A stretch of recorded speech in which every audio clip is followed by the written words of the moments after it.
नमस्कार, बहुत स्वागत है आपका। आप देख रहे हैं इंडिया टीवी। मैं हूं आपके साथ प्रिया सिंह सोमवंशी। वक्त हो चला है राजधर्म का। जनरल उपेंद्र द्विवेदी ने एक बड़ी बात की है। आर्मी चीफ ने कहा कि ऑपरेशन सिंदूर एक भरोसेमंद ऑर्केस्ट्रा जैसा था, जिसमें हर म्यूजिशियन ने एक साथ मिलकर काम किया और 22 मिनट में पाकिस्तान के 9 आतंकी ठिकानों को तबाह कर दिया। लेकिन अब ऑपरेशन सिंदूर 2.0 कैसा होगा, इसका नया ट्रेलर भी आ गया। ऑपरेशन सिंदूर 2.0 में पाकिस्तान को संभलने का मौका तक नहीं मिलेगा। भारतीय सेना ऐसे हथियारों का इस्तेमाल करेगी जिसकी मुनीर ने कल्पना तक नहीं की होगी। इंडियन आर्मी पाकिस्तान पर राम प्रहार करेगी। और ये राम प्रहार कैसा होगा? इंडियन आर्मी ने पाकिस्तान को क्या चेतावनी दी? पैनिक में आकर पाकिस्तान ने क्यों अलर्ट जारी कर दिया? इस रिपोर्ट में देखिए।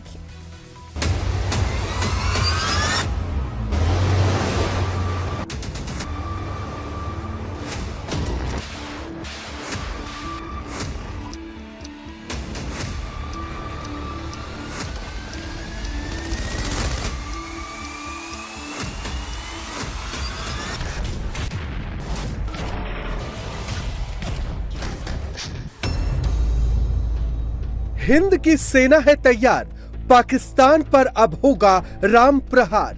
तो जो हमने ऑप सिंदूर में किया, उससे कहीं बढ़ करके काम करना पड़ेगा। ऑपरेशन सिंदूर पार्ट 2 का ट्रेलर क्या आने वाला है? पाकिस्तान पर हमले का ऑर्डर। इस डिवीजन का मेन मकसद पाकिस्तान के इलाके में घुसकर वहां पर दुश्मन को बर्बाद कर और वहां पर ऑब्जेक्टिव्स पर कब्जा करना है। भारतीय फौज लगातार एक्शन में है।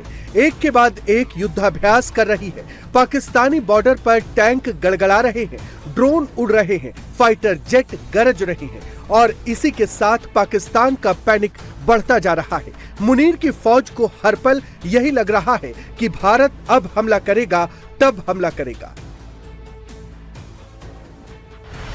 पाकिस्तान पर कैसे हमला होगा, अब उसका नया ट्रेलर भी आ गया है।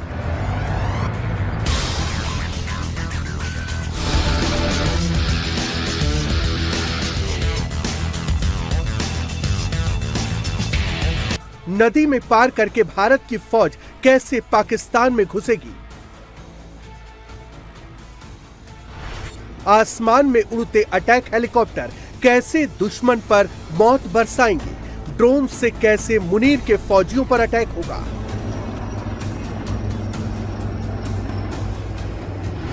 पाकिस्तान के खिलाफ वॉर फ्रंट में जाने से पहले एक एक चीज को परखा जा रहा है।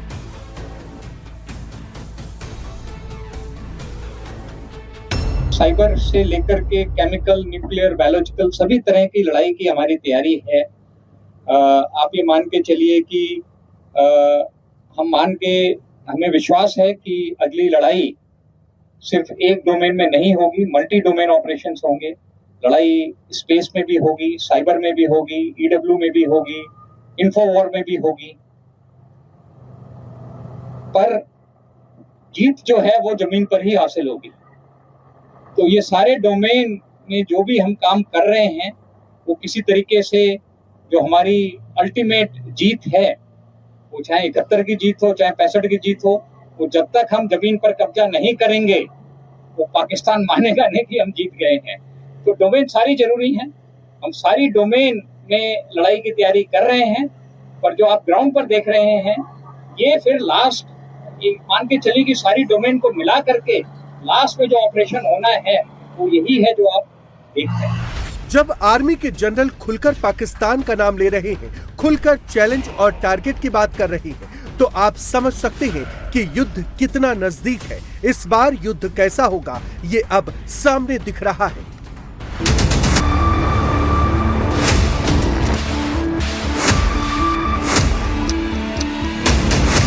कोई भी काम शुरू करने के पहले सबसे ज़रूरी होता है माँ का आशीर्वाद लेना। तो हम मानते हैं कि गंगा माँ का आशीर्वाद हमारे साथ है, जिस काम के लिए हम तैयारी कर रहे हैं। अगर दुश्मन कोई गलत काम करता है, कोई दुस्साहस करता है, तो उसका जवाब पहले से बहुत ज़्यादा होगा। और ये तैयारी उसी के लिए है, उसी जवाब के लिए है। हरिद्वार के पास ये इंडियन आर्मी के वेस्टर्न कमांड का युद्धाभ्यास है और इस वॉर एक्सरसाइज का नाम है राम प्रहार।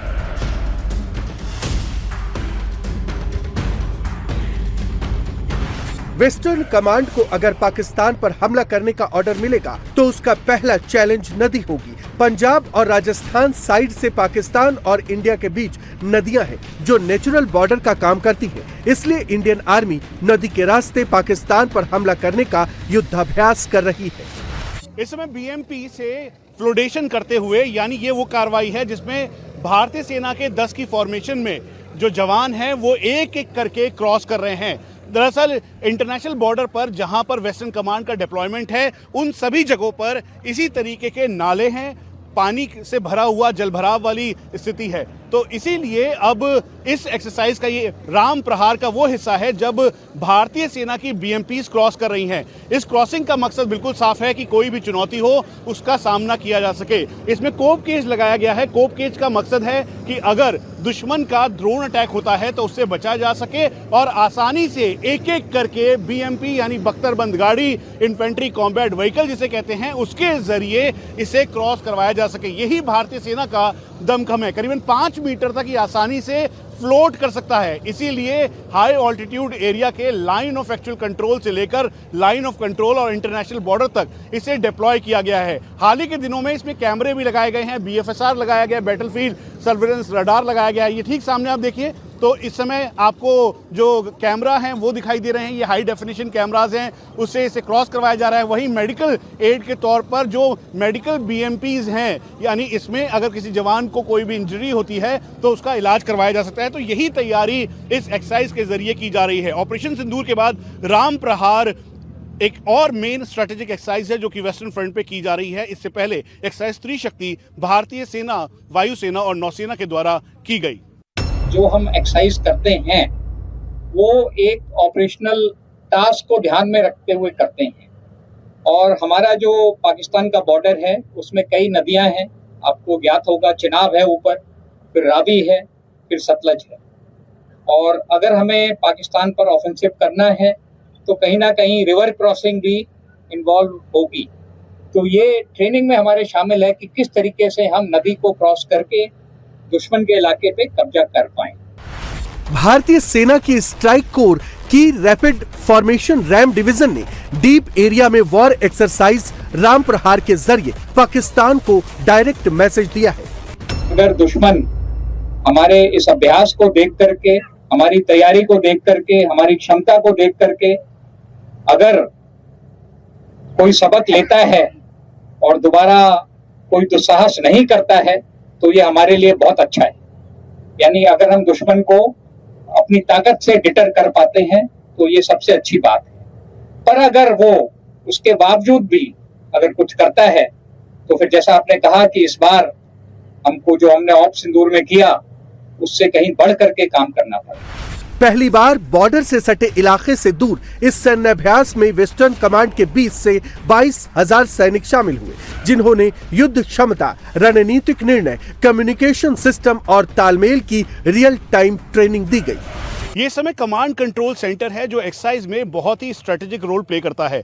दरअसल इसके जरिए कनेक्टिविटी अटैक हेप्टर्स, जो कि भारतीय सेना का अपाचे अटैक हेलीकॉप्टर है, उसके जरिए उसको पूरी की पूरी जानकारी दी जाती है। ठीक सामने इस समय भारतीय सेना के अपाचे अटैक हेलीकॉप्टर्स, जिनको हाल ही में इंडक्ट किया गया है, ये ऑपरेशनल एरिया में पहुंच चुके हैं और ये मैनोवर करते हुए इस समय एयर सर्विलेंस और इससे सपोर्ट के तौर पर इसमें जो एयर टू सरफेस मिसाइल लगी है उसका इस्तेमाल करते हुए पूरी तरह से मैनोवर कर रहा है। हम आपको बता दें कि इस समय भारतीय सेना के पास अपाचे अटैक हेलीकॉप्टर्स हैं जो कि एक इंपॉर्टेंट रोल में हैं। उसके अलावा भारतीय सेना इसे और आने वाले टाइम पर इक्विप्ड और मॉडर्नाइजेशन के तहत इसको और खरीद रही है, जो कि एक इंपॉर्टेंट स्ट्रेटेजिक रोल में होंगे। ऑपरेशन सिंदूर के बाद से भारतीय फौज मॉडर्न वॉरफेयर के लिहाज से लगातार अपने आप को अपग्रेड कर रही है। वॉर एक्सरसाइज राम प्रहार में शामिल ये भारतीय सेना की अश्नी ड्रोन प्लाटून है। पाकिस्तान के खिलाफ भविष्य में जो युद्ध होगा उसमें ड्रोन का रोल बेहद अहम होगा। यही वजह है कि भारतीय सेना में अश्नि ड्रोन प्लाटून का गठन किया गया है। ड्रोन से कैसे दुश्मन के ठिकानों की निगरानी की जाएगी, कैसे घर में घुसकर पाकिस्तान के फौजी ठिकानों को उड़ाया जाएगा, अश्नि ड्रोन प्लाटून के जवान इसकी फुल प्रूफ तैयारी में जुटे हैं।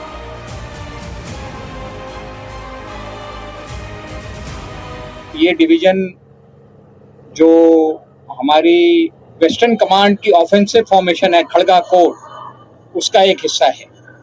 यानी इस डिवीजन का मेन मकसद पाकिस्तान के इलाके में घुसकर वहां पर दुश्मन को बर्बाद कर और वहां पर ऑब्जेक्टिव्स पर कब्जा करना है। तो ये पूरी ट्रेनिंग और ये पूरी एक्सरसाइज उस ऑब्जेक्टिव को हासिल करने के लिए है। और जैसा कि आपने देखा कि आज की लड़ाई काफी कॉम्प्लिकेटेड है। टेक्नोलॉजी बहुत बड़े रूप में लड़ाई में शामिल हो गई है और सभी प्लेटफॉर्म्स, टैंक्स, बीएमपीज, अटैक हेप्टर्स, एयरक्राफ्ट सभी लड़ाई का एक हिस्सा हैं। पर इतनी ज्यादा टेक्नोलॉजी, इतने ज्यादा इक्विपमेंट के बावजूद भी जो सबसे जरूरी चीज है वो है ट्रेनिंग। इस समय वेस्टर्न फ्रंट पर खास तौर पे जो इंटरनेशनल बॉर्डर है वहां पर नदी नाले या डिस्कम बंद बहुत सारे हैं और इसीलिए ये भारतीय सेना का सर्वत्र सिस्टम है जो कि एक ब्रिजिंग सिस्टम है। इसके जरिए इसे ब्रिज बनाया जाता है और हाईली जो ट्रेन्ड वेपन और इक्विपमेंट और प्लेटफॉर्म्स हैं वो इसे क्रॉस कर सकते हैं। वहीं दूसरी तरफ इस समय सर्विलांस एयरक्राफ्ट के तौर पर जो अलग अलग एयरक्राफ्ट हैं या फिर अगर पैरा ड्रॉपिंग की जा रही है तो उसमें जो पैरा ट्रूप्स हैं या पैरा कमांडोज हैं भारतीय सेना के, जो अपने करीबन 16.5 kg के बैटल लोड के साथ आसानी से दुश्मन के एरिया में जा सकते हैं। ये नेत्रा है जिसके जरिए करीबन 300 किलोमीटर तक सर्विलांस किया जा सकता है। हम आपको बता दें कि इसका इस्तेमाल चाहे बालाकोट का ऑपरेशन हो या ऑपरेशन सिंदूर के समय किया गया और यही भारतीय सेना की पूरी सक्षमता प्रदान करता है जॉइंटनेस के साथ। अब ठीक सामने सर्वत्र ब्रिजिंग सिस्टम है जिसके जरिए नदी को क्रॉस करने के लिए या अगर पानी का कोई रिवराइन एरिया है उसे क्रॉस करने के लिए इसमें से आसानी से बीएमपी चले जाए, टैंक चले जाए, आर्टिलरी मूवमेंट हो, इसके लिए पूरी तैयारी की जा रही है। आप देखेंगे तो मॉडर्न वेपन्स, इक्विपमेंट, प्लेटफॉर्म्स के साथ चाहे ड्रोन हो जिसमें अटैक ड्रोन यानी कैमिकाजी ड्रोन या फिर उसका सर्विलांस ड्रोन जो हाल ही के दिनों में अश्नि प्लाटून तैयार हुई है उनका डिप्लॉयमेंट है। उसके अलावा जो बैटलफील्ड सर्विलांस रडार जो है उसको डिप्लॉय किया गया है जीप पे। कार्ल गुस्टाव रॉकेट लॉन्चर हो, AK-203 जो हाल ही में इंडक्ट किया गया, गलील या उसके अलावा जो बाकी जो वेपन सिस्टम है, भारतीय सेना इससे पूरी तरीके से लैस है और यही भारतीय सेना की राम प्रहार वाली तैयारी है। वेस्टर्न कमांड के इस युद्धाभ्यास में सबसे ज्यादा आपको ये आर्म्ड व्हीकल नजर आ रहा होगा। नदी पार करता, सैनिकों को लेकर जाता, ये है मॉडर्न जंग का सबसे दमदार कामदार व्हीकल। BMP-2 कुछ साल पहले तक रूस से खरीदा जाता था लेकिन अब भारत खुद ही इसे बनाता है। इसकी खासियत ये है कि ये 30 mm वाली मशीन गन से लैस होता है। युद्ध के वक्त 360 डिग्री यानी हर तरफ घूमकर दुश्मन पर हमला कर सकता है। BMP-2 टैंक का वजन 14,000 किलोग्राम है और अपने वजन के कारण ही ये टैंक फिलहाल सबसे खतरनाक हथियारों में से एक है। मौजूदा वक्त में इस BMP की तैनाती चीन सीमा पर सबसे ज्यादा है। ये वर्ल्ड का सबसे भरोसेमंद आर्म्ड व्हीकल है जिसमें anti air gun, anti tank missile fit कर सकते हैं। इस समय इंटरनेशनल बॉर्डर से लेकर लाइन ऑफ कंट्रोल तक BMPs को तैनात किया गया है। उसके साथ साथ हाई ऑल्टीट्यूड एरिया चाहे वो लद्दाख का हो या अरुणाचल प्रदेश में, वहां पर भी BMP-2 का डिप्लॉयमेंट है। हम आपको बताते हैं कि ऑपरेशन सिंदूर के वक्त इसने लॉजिस्टिक और ट्रूप मूवमेंट के लिए बहुत ही इंपॉर्टेंट काम किया। इन्फेंट्री कॉम्बैट व्हीकल हाल ही के दिनों में इसे और मॉडर्नाइज करने की पूरी तैयारी है और इस एक्सरसाइज में भी आप इधर देखेंगे तो ये BMP है, उसमें एंटी एयरक्राफ्ट गन लगा है। उसके अलावा इसके अंदर एंटी टैंक गाइडेड मिसाइल से इसे लैस किया जा सकता है। डे नाइट ऑपरेशनल कैपेबिलिटी है। यहाँ तक कि अगर पानी काफ़ी ज़्यादा है, करीबन 5 मीटर से ज़्यादा है, तो ये आसानी से फ्लोट कर सकता है। ये ऊपर जो आपको दिखाई दे रहा है दरअसल ये कोप केज है। जो ड्रोन के अटैक्स हैं उनसे बचने के लिए इसको पूरी तरीके से तैयार किया गया है। यहाँ तक कि इसे और मॉडर्नाइज करते हुए इसमें सर्विलांस कैमरास लगाए गए हैं ताकि इसके ज़रिए निगरानी की जा सके। PTZ कैमरा जिसको हाई डेफिनेशन कैमराज हैं उसका इस्तेमाल और उसके अलावा ये जो आप देख रहे हैं इसके अंदर पूरा ट्रूप मूवमेंट के तौर पर जो आप देखेंगे तो ये करीबन 3+7 की फॉर्मेशन में जवान आसानी से इसमें रह सकता है और यही वजह है कि इसको मूव करते हुए एक जगह से दूसरी जगह ले जाने के लिए पूरा सक्षम है। वहीं दूसरी तरफ आप देखें तो यहाँ पर भारतीय सेना के ये इन्फेंट्री कॉम्बैट व्हीकल जो कि एक तरीके से मैकेनाइज्ड फॉर्मेशन का हिस्सा है, उसमें ये जवान इस एक्सरसाइज का एक अहम रोल के तौर पर हैं और इसीलिए डेप्थ एरिया में ये एक्सरसाइज की जा रही है। राम प्रहार वॉर एक्सरसाइज में बीएमपी के अलावा T-72 tank, drone, rocket launcher, mortar, Apache attack helicopter, Rudra helicopter समेत कई एडवांस और घातक हथियारों की टेस्टिंग की गई। जब भारत की सेना पाकिस्तान में घुसेगी और रास्ते में अगर कोई नाला और नदी मिलेगी तो उससे कैसे निपटा जाएगा, इसके लिए फ्लोटिंग ब्रिज बनाने की प्रैक्टिस भी की गई। पंजाब और राजस्थान के इलाके में डचकम बंद हैं, उसके अलावा कई जगहों पर रिवराइन एरिया है और इसीलिए भारतीय सेना उनके ऊपर ये पुल बनाकर, फ्लोटिंग पुल बनाकर आसानी से, चाहे बीएमपी हो जिसके ऊपर कोपकेज लगा हुआ है या फिर अलग अलग तरीके के टैंक्स, आर्टिलरी मूवमेंट, उसके अलावा ट्रूप मूवमेंट के लिए बेहद कारगर और सक्षम है और यही वजह है कि इसको अब अलग अलग जगहों पर डिप्लॉय किया गया है। हम आपको बता दें कि ये जो आपको ठीक सामने दिखाई दे रहा है, इस पे जो गन लगी हुई है एंटी एयरक्राफ्ट गन है, उसके अलावा कोपकेज लगा हुआ है कि अगर ड्रोन से कहीं से हमला होता है तो उससे पूरा बचाव हो सके। ये क्रेन है, रिकवरी व्हीकल के तौर पर है कि अगर कोई भी व्हीकल आ रहा है तो उसे बचाव किया जा सके। यहाँ तक कि अब बॉर्डर लाइन एरियाज पे हाई डेफिनेशन कैमरास भी लगाया जा रहा है ताकि 24 घंटे PTZ कैमरा हो या फिर उसके अलावा हाई डेफिनेशन कैमरास, उनके द्वारा एक एक डिटेल की जा सके। अब यहाँ पर डिप्लॉयमेंट के साथ साथ आप ट्रूप मूवमेंट जो है वो देख रहे हैं, जिसमें इस समय ट्रूप को मूव किया जा रहा है और इसी फ्लोटिंग ब्रिज का इस्तेमाल करते हुए। और यहाँ पर जो भारतीय सेना के जवान हैं तो अपने साथ BMPs को लेकर और उसके अलावा रिकवरी व्हीकल को लेकर अब आगे की तरफ बढ़ रहे हैं और मकसद बिल्कुल क्लियर है कि हर चुनौती का सामना करना, खासतौर पे ऑपरेशन सिंदूर में जैसे मूवमेंट कर एक अग्रेसिव पोस्चर भारतीय सेना ने तैयार किया, उसकी वजह से पाकिस्तान डरा और सहमा हुआ आसक है। जब नहर को क्रॉस करना होगा, मिनटों में दुश्मन की सरजमी में अंदर घुसकर हमला करना होगा, तो सबसे काम सर्वत्र आता है। सर्वत्र का अर्थ है सब जगह मौजूद रहने वाला। आर्मी का सर्वत्र भी हर मुश्किल के वक्त सेना के साथ मौजूद रहता है। ये वॉर मशीन इतनी दमदार होती है कि इसके ऊपर से टैंक की पूरी रेजिमेंट निकल सकती है और जरा भी फर्क नहीं पड़ता। आत्मनिर्भरता के प्रतीकात्मक तौर पर इस समय ये ब्रिजिंग सिस्टम है, सर्वत्र ब्रिजिंग सिस्टम।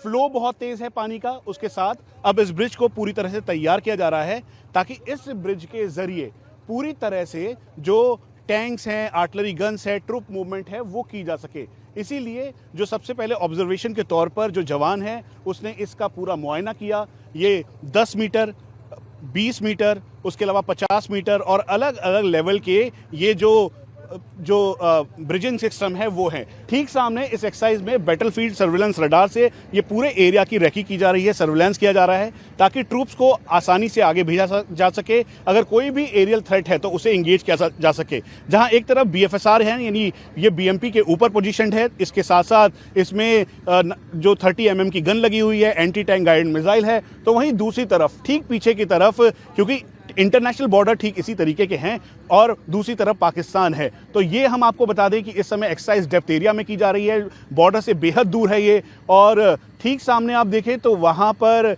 जो T-72 टैंक्स है जिसमें कोपकेज लगा हुआ है, उसके अलावा सर्विलेंस के तौर पर जो ब्रिज है, यानी जो रिवराइन एरिया है, क्योंकि बॉर्डर पर, इंटरनेशनल बॉर्डर पर कई सारे नदी नाले, नदियां हैं जो कि पाकिस्तान की तरफ जाती हैं और फिर वो एक तरीके से इंटरनेशनल बॉर्डर या LC का काम करती है, तो उसको पूरी तरह से क्लियर करने के लिए ताकि आसानी से BMPs, tanks, artillery guns, troop movement हो सके, इसीलिए सर्वत्र ब्रिजिंग सिस्टम है। इसका काम है कि किसी भी एरिया में एक ब्रिज तैयार करें जिसके ऊपर से आसानी से tank, artillery gun, troop movement हो सके और इसीलिए अब यहां पर इस एक्सरसाइज का ये बेहद इंपॉर्टेंट हिस्सा है।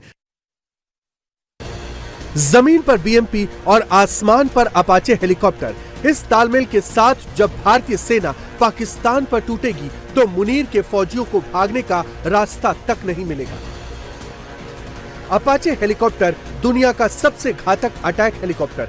अपाचे 300 किलोमीटर प्रति घंटे की स्पीड से उड़ सकता है। अपाचे की कॉम्बैट रेंज 480 किलोमीटर तक है। इस अटैक हेलीकॉप्टर में hell missile, ATAS missile, AGM-65 missile और स्पाइक मिसाइल भी लग सकती है। साथ में Hydra 70 mm air to ground rocket, CRV-7 rocket, APKWS 70 mm rocket fit रहती है। इसके अलावा ट्विन स्ट्रिंजर मिसाइल सिस्टम भी अपाचे में लगाए जा सकते हैं। जब जंग होती है तो अटैक हेलीकॉप्टर दुश्मन के अंदर घुसकर हमला करते हैं। बॉर्डर क्रॉस करने का ऑपरेशन होता है। ऐसे में कम्युनिकेशन बनाए रखना बड़ा चैलेंज होता है, जिसका जवाब है ये। इंडियन आर्मी ने BMP में अपाचे कंट्रोल सेंटर बना दिए हैं। दुश्मन के एरिया में जाकर अपाचे पायलट को सही और सटीक जानकारी देते हैं कहां पर हमला करना है। पूरा कम्युनिकेशन सेंटर अब सेना के साथ चलता है। आप ये मान के चलिए कि आपने जो इक्विपमेंट यहाँ देखा है वो तकरीबन सारा इंडिजिनस ही है। और मुझे तो ये बताते हुए बहुत खुशी है कि ज्यादातर ड्रोन्स जो आप उड़ते देख रहे हैं, ये हमने अपने सेना ने अपनी वर्कशॉप में खुद बनाए हैं। यानी कि इंडिजनाइजेशन से भी हम आत्मनिर्भरता में हम एक कदम और आगे बढ़ गए हैं कि जो हमारा रिक्वायरमेंट है हम उसको खुद भी प्रोड्यूस करने में सक्षम हो रहे हैं। हथियारों की टेस्टिंग हो रही है। जवान हमला करने के लिए पूरी तरह से तैयार है। पाकिस्तान भी अच्छे से जानता है, आज नहीं तो कल नवंबर के आखिरी हफ्ते में या दिसंबर के पहले हफ्ते में इंडियन आर्मी बॉर्डर क्रॉस कर सकती है। जितना गोला बारूद बॉर्डर पर इंडियन आर्मी दाग रही है, उतनी पाकिस्तान की सांसें चढ़ रही हैं। जैसा हमारी लीडरशिप ने भी कहा है और मैं उसको दोहराना चाहता हूं कि इस बार अगर दुश्मन कोई गलत काम करता है, कोई दुस्साहस करता है, तो उसका जवाब पहले से बहुत ज्यादा होगा और ये तैयारी उसी के लिए है। राम प्रहार से मक्कार मुनीर और शहबाज के होश उड़े हुए हैं, लेकिन कुत्ते की दुम की तरह दोनों सुधरने वाले नहीं। भारत से लुटा पिटा पाकिस्तान अब बांग्लादेश में चालबाजियां कर रहा है। ढाका में हजारों छात्र सड़कों पर उतर गए। केयरटेकर मोहम्मद यूनुस लाचार कठपुतली की तरह हैं और इसका फायदा उठा रहा है पाकिस्तान। मुनीर ने कुछ ऐसा कर दिया है कि जिससे पूरे साउथ एशिया में सिक्योरिटी को लेकर टेंशन बढ़ गई है। क्या ढाका में फरवरी से पहले बहुत बड़ा ऑपरेशन होने वाला है? ये एक्सक्लूसिव रिपोर्ट देखिए।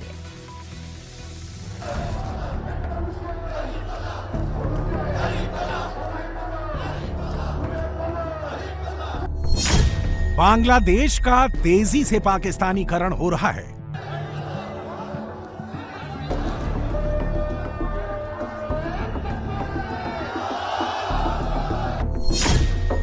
जमाती फिर से बांग्लादेश को पूर्वी पाकिस्तान बनाने में लगे हैं।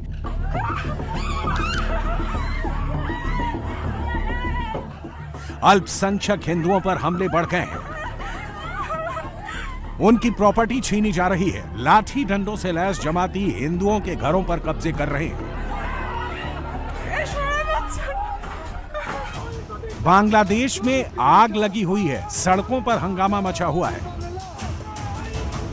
शहर शहर इमारतें जलाई जा रही हैं। बांग्लादेश में आग के शोले उठ रहे हैं। शेख हसीना को फांसी सुनाए जाने के बाद ढाका में बमबाजी हो रही है।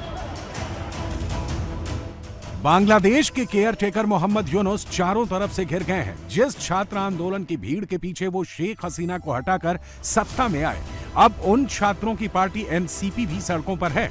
शेख हसीना की अवामी लीग उन्हें सड़कों पर मुंह तोड़ जवाब देने की कोशिश कर रही है। मोहम्मद यूनुस के समय में अगर किसी की ताकत सबसे ज्यादा बढ़ी है तो वो कट्टरपंथी जमाते इस्लामी पार्टी है, जिनके जुल्म और सितम के खिलाफ बांग्लादेश का हिंदू भी सड़कों पर है। बांग्लादेश में मुस्लिम भी अब यही कह रहे हैं कि मोहम्मद यूनुस केयर टेकर के तौर पर पूरी तरह से फेल रहे हैं। But as a citizen or as an lawyer of the highest constitutional court, my statement would be that the peoples are frustrated again to see the performance of present government. Not a single reform was done. Mohammad Yunus ने बांग्लादेश को फिर से पूर्वी पाकिस्तान बनाने के चक्कर में पूरे देश को हिंसा, आग और उपद्रव में झोंक दिया है।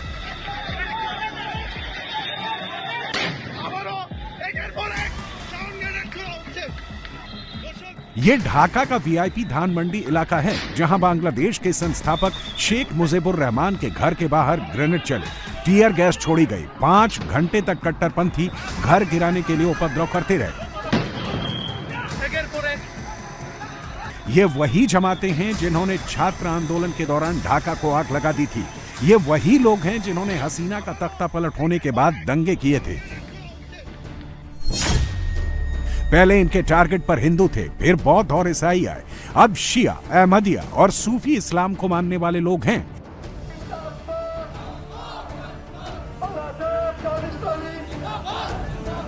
ये वही पैटर्न है जो 1947 से अब तक पाकिस्तान में चल रहा है।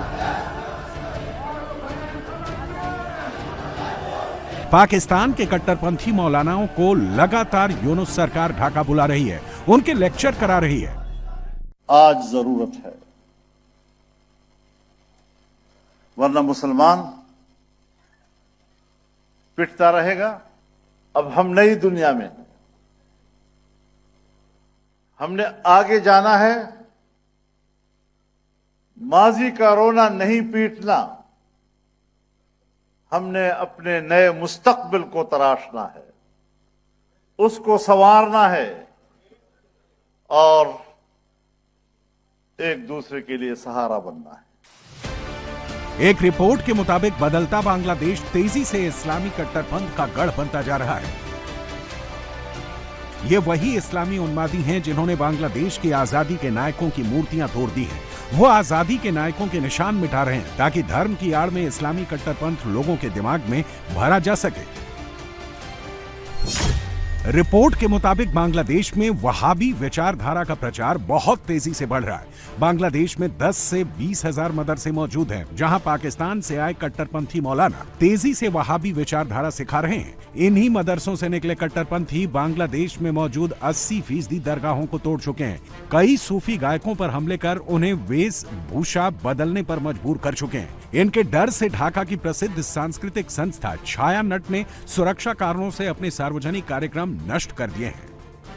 मोहम्मद यूनुस की कमजोरी का फायदा उठाकर जमातियों ने अल्पसंख्यकों पर जुल्म की इंतहा कर दी है। अवामी लीग का आरोप है कि ऐसे लोगों के खिलाफ यूनुस की सरकार में एफआईआर तक नहीं लिखी जा रही है।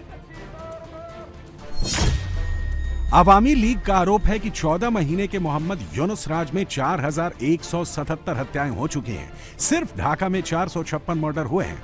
216 अल्पसंख्यकों की कट्टरपंथियों ने लिंचिंग कर दी है। कई खूंखार अपराधियों को जेल से छोड़ दिया गया है। जेल से निकलने के बाद इन अपराधियों को बांग्लादेश में हिंसा करने का मानो खुला लाइसेंस मिल गया है। सोचिए, अगर गुंडागर्दी के दम पर फरवरी में होने वाले चुनाव में इन्हें जीत मिल गई होती तो क्या होता? क्या बांग्लादेश शरिया कानून से चलेगा? अल्पसंख्यकों के अधिकारों का क्या होगा? बांग्लादेश के हिंदुओं के सामने विकल्प क्या बचा है? कौन पार्टी ऐसी है जो आपकी हमदर्द है?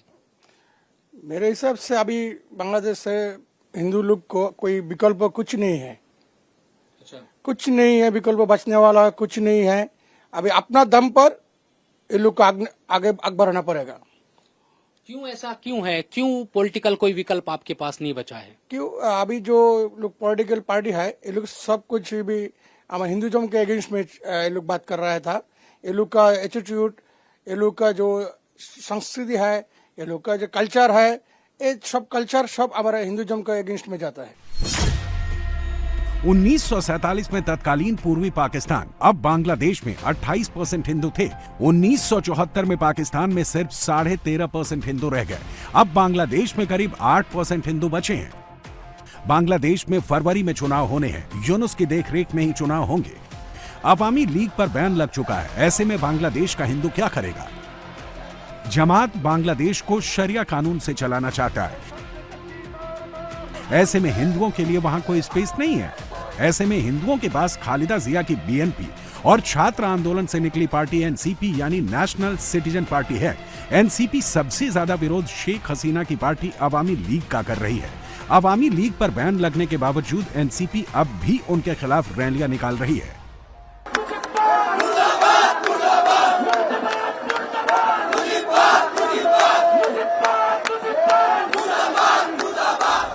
छात्रों की पार्टी एनसीपी डिमांड कर रही है कि फरवरी में चुनाव से पहले शेख हसीना को फांसी दी जाए। मैं इस वक्त बांग्लादेश की राजधानी ढाका में मौजूद हूँ और ये जो प्रदर्शन आप देख रहे हैं ये एनसीपी का प्रदर्शन है। आज शेख हसीना के खिलाफ यहाँ प्रदर्शन किया जा रहा है। अवामी लीग के खिलाफ लोग सड़कों पर उतरे हैं। पूरा जो ढाका का ट्रैफिक है, देखिए जहाँ तक आपकी नजरें जाएगी इसी तरह से लोगों से सड़कें भरी हुई है। ट्रैफिक रोक दिया गया है और तमाम जो यूथ है वो सड़कों पर नजर आ रहा है। इससे पहले भी हमने देखा है कि लगातार जो प्रदर्शन है बांग्लादेश की राजधानी में वो होते रहे हैं। लोग पोस्टर लिए हुए यहाँ पर खड़े हैं और ये लोग डिमांड कर रहे हैं कि शेख हसीना को वापस लाया जाए, उनको फांसी दी जाए। इसके साथ साथ अवामी लीग से जुड़े हुए जितने भी लोग हैं जो बांग्लादेश में इस वक्त अंडरग्राउंड है उनको खोजा जाए, उन पर मुकदमा चलाया जाए, उनको भी सजा दी जाए। ये तमाम जो लोग हैं वो सड़कों पर उतरकर ये मांग करते हुए नजर आ रहे हैं। एनसीपी की बात अगर मैं आपको बताऊं तो एनसीपी जो नेशनलिस्ट सिटीजन पार्टी है बांग्लादेश में अभी नई बनी है और इसमें ज्यादातर वो लोग शामिल हैं जिन्होंने शेख हसीना के खिलाफ प्रदर्शन किया था और इसमें आपको बहुत सारे जो यूथ है वो दिखाई देंगे।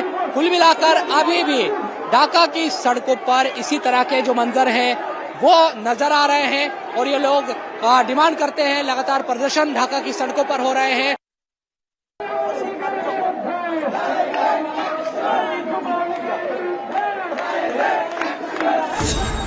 एनसीपी भले ही छात्रों की बनाई पार्टी है, लेकिन तस्वीरें बता रही हैं कि अब इसकी कमान धीरे धीरे इस्लामिक विचारधारा के लोगों के हाथों में जा चुकी है। छात्र सिर्फ भीड़ का हिस्सा हैं, लीड कोई और कर रहा है।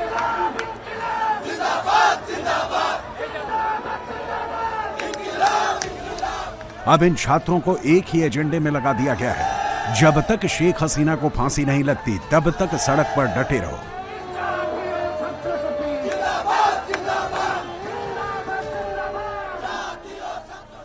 प्रदर्शन हो रहा है ये प्रोटेस्ट जब शेख हसीना यहाँ है नहीं? वो है नहीं तो क्या हुआ, वो बाहर से हम लोगों के ऊपर हमला कर रही है, अत्याचार कर रही है, इसलिए उसको फांसी के लिए हम लोग मत में नामा, उसको फांसी चाहिए। फांसी चाहिए शेख हसीना को। ये तमाम मैं देख रहा हूँ कि यूथ है आप लोग और कहाँ मतलब कब तक इस तरह से प्रदर्शन होगा? क्योंकि जब तक उसको फांसी नहीं होगा हम रास्ते पे रहेगा। इसी तरह प्रदर्शन करेंगे, इसी तरह हर वक्त। आपका नाम क्या है? अच्छा, क्या डिमांड आप लोगों की है? क्या चाहते हैं आप शेख हसीना को? देखिए शेख हसीना तो फैसिस्ट है और इंटरनेशनल ट्राइब्यूनल में उनका राय दे दिया, तो हम लोग चाहते हो कि इंडिया उनको हमारे देश में दे दीजिए और इसका राय जो है वो हो जाए। क्या चाहते हैं आप लोग? क्या चाहते हैं? আমরা চাই শেখ হাসিনা ফাঁসি চাই, আমরা শেখ হাসিনা ফাঁসি চাই। খুনি হাসিনার এবং কামালের শুধু একার ফাঁসি চাই না। बांग्लादेश में अगले साल फरवरी में चुनाव होने हैं। बांग्लादेश में 350 सीटें हैं, जिनमें 50 सीटें महिलाओं के लिए रिजर्व हैं। जिन 300 सीटों पर चुनाव होने हैं उनमें 30 से 50 सीटें ऐसी हैं जहां हिंदू वोटर हार जीत तय करते हैं। यहाँ के हिंदू शेख हसीना की पार्टी अवामी लीग के कोर वोटर रहे हैं। इसके अलावा उनकी दूसरी पसंद कई पार्टियों के गठबंधन से बनी जातीय पार्टी और बेगम खालिदा जिया की बीएनपी रही है। बीएनपी ने इस बार सिर्फ 2 हिंदुओं को टिकट दिया है। ऐसे में जब फरवरी में चुनाव होंगे तो बांग्लादेश के हिंदू किसे वोट करेंगे? हम लोग किसको वोट डालेगा अभी तक बात हिंदू लोग को समझ में नहीं आता है।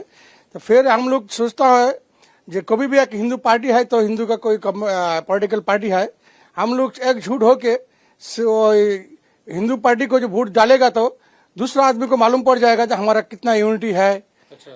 कितना हमारा लोग का पावर है, हम लोग वोट बैंक कितना है। मेरा सोच में यही आता है कि हम लोग हमारे बांग्लादेश के हिंदू लोग को समझ के एक हिंदू जो पॉलिटिकल पार्टी है, जैसा हम लोग सनातन पार्टी है, हिंदू का पॉलिटिकल पार्टी है। लड़ेंगे आप लोगों की पार्टी चुनाव लड़ेंगे? चुनाव लड़ने का इरादा है। अच्छा। अभी तो डिसीजन नहीं लिया, अभी सिचुएशन का डिपेंड करेगा। यूनुस के केयर टेकर बनने के बाद बांग्लादेश में हिंदुओं पर 1300 अटैक हो चुके हैं। 160 मंदिरों को तोड़ दिया गया है। 30 हिंदुओं की टारगेट किलिंग हो चुकी है। बांग्लादेश में जमातियों के निशाने पर सबसे ज्यादा हिंदू हैं। जमाती मंदिर तोड़कर मूर्ति पूजा रोकना चाहते हैं। एक बार सत्ता पर कब्जा करने के बाद हिंदुओं का जबरन कन्वर्जन करना चाहते हैं। हिंदुओं के अधिकारों को खत्म कर उनकी प्रॉपर्टी पर कब्जा करना चाहते हैं। एक संस्था है यहाँ पर जो यहाँ के अल्पसंख्यक हिंदू है उनके लिए काम करती है। संस्था का नाम है human rights Congress for Bangladeshi minorities. और इस संस्था में हम आए तो कुछ आंकड़े इनकी तरफ से हमें दिए गए और ये बताया गया कि उनके पास जो केसेस है वो किस तरह के बढ़ रहे हैं, पिछले कुछ सालों में किस तरह के केसेस आए हैं। एक लिस्ट इनकी तरफ से दी गई है। हालांकि अगर मैं इनके जो कंप्यूटर है अगर इसमें मैं आपको दिखाऊं तो ये जो आंकड़े हैं, ये जो आपको दिखाई देगी, फरमान आपको दिखाएंगे, ये ईश निंदा से जुड़े हुए जो इशू है डे बाय डे कहीं से अगर इनके पास आते हैं तो उनका क्या हुआ है, किस डिस्ट्रिक्ट से है, किस तरह की चीजें ये है। और उसके बाद और भी जो इश्यूज हैं उन तमाम चीजों को लेकर ये लोग काम करते हैं। मुझे जो लिस्ट बनाकर इनकी तरफ से दी गई तो इन्होंने बताया है कि 2024-25 में जनवरी से और दिसंबर तक यानी कि लास्ट ईयर जो मामले आए थे वो 2200 के करीब सामने आए थे। इसमें चाहे वो अटैक के मामले हो, टेम्पल से जुड़े हो, मंदिर से जुड़े हुए मामले हो, या फिर इस निंदा के 78 मामले इनके यहाँ इस तरह की चीजें सामने आई। इसके अलावा जो मिसिंग माइनॉरिटीज जो लड़कियां थी उसमें 94 इनके जो एनजीओ हैं इसमें दर्ज है, जिसमें से 50 तो इन्होंने वापस इनका दावा है कि वापस ले आए थे, लेकिन बाकी का पता नहीं। इसके अलावा एक आंकड़ा इनकी तरफ से दिया गया है कि 50 जो लड़कियां हैं वो कन्वर्ट हो गई थी। इसके अलावा बहुत सारे मामले रेप के भी सामने आए थे, जिनको लेकर ये आगे कानूनी जो लड़ाई है वो लड़ रहे हैं। इस संस्था से जुड़े हुए शख्स हमारे साथ मौजूद हैं, उनसे बात करते हैं कि कैसे इनको पता चलता है और कितनी ऐसी और एनजीओज है जो इस तरह काम करती है, इनका होता क्या है, उसके बाद किस तरह से ये लोग लड़ाई लड़ते हैं। आपका नाम क्या है बताएं? मेरा नाम तुर्ज रुद्र। रुद्र, यस। रुद्र, जो ये आपने मुझे एक लिस्ट बनाकर दी है, इनके बारे में ये बताएं कि ये कैसे आप तैयार करते हैं इस लिस्ट को, जो आप बता रहे हैं किस तरह से अटैक होते हैं या ईश निंदा के जो मामले हैं वो सामने आए हैं, कैसे कहां से आपके पास जानकारी आती है? हमारे पास हमारे एनजीओ के पास बहुत सारी लोग हैं जो हमको इस तथ्य मुझे सेंड करते हैं हम लोग इसको मॉडिफाई करते हैं, वेरीफाई करके देन हम लोग वेरीफाई करते हैं। वेरीफाई करने के बाद हम लोग हमारी लिस्ट है उस पर डाल देता हूँ। पाकिस्तान के इशारे पर बांग्लादेश के जमाती इस्लामिक स्टेट की स्थापना करना चाहते हैं। अगर बांग्लादेश में कोई हिंदू अधिकारों की बात करता है तो एक सेट पैटर्न के तहत उसे भारत का दलाल बोलकर दबाव बनाया जाता है। बीएनपी एवं जमात ज्यादा ही बोलन ना क्यों, बीएनपी और जमात के बारे में ज्यादा कुछ नहीं कहना चाहते। अगर हिंदू का नाम लो तो लोग बोलते हैं ये भारत के दलाल हैं। हमारा तो यही देश है, हम इसी मिट्टी में पैदा हुए हैं।